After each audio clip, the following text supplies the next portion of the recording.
Spider-Man Far From Home is making a lot more at the box office than a lot of people expected. But when you look at the cost of the film, things aren't matching up for a sequel. So let's talk about why this is, and why did Far From Home cost substantially less, I would say, than Homecoming.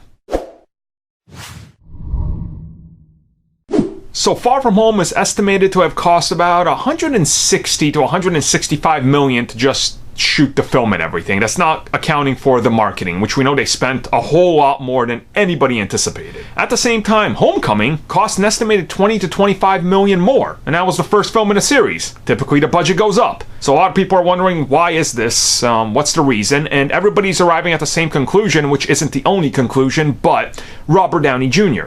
Naturally, yes, Sony had to spend a lot more to get Robert Downey Jr. in, so yeah, of course it's gonna cost more. Of course it is, right? You're not just using Robert Downey Jr. as an excuse, because that's what a lot of people are saying. And a lot of these people, I don't think I've ever looked into actually how to shoot films and overseas and why certain films go overseas.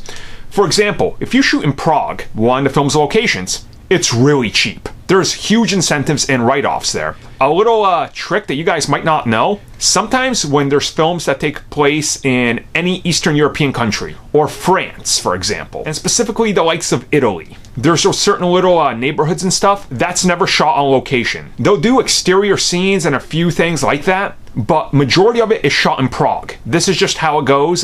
This is the nature of it. A lot of films, you'll see them mask it, and you'll see a lot of the same buildings. It's like, oh, aren't they supposed to be in Italy? It's not supposed to be Germany. It's not supposed to be France. It's Prague. It's just kind of generalized, but they do it there because it saves you a lot on budget. Then also going overseas, there was also certain facilities there that they could use, such as the ones in London and stuff, so that obviously brings the cost down. And at the same time, CG and the development of everything. They already know what Spider-Man's suit's gonna look like. Small upgrades, so you didn't need to bring in a whole entire team of conceptual artists and suit designers and stuff to go over and over and over to try to figure out what the new suit is gonna look like when you already have a suit. You have to do minor adjustments. You're not gonna spend millions of dollars paying some random person to come up with all these new things when they're already made for you. So Robert Downey Jr. alone, when people say that, I just kind of like go, oh my god, that's not it, guys. Come on, don't generalize. There's a lot more to this. Yes, Robert Downey Jr. was a small factor in why it's cheaper to make the sequel, but the bigger factor is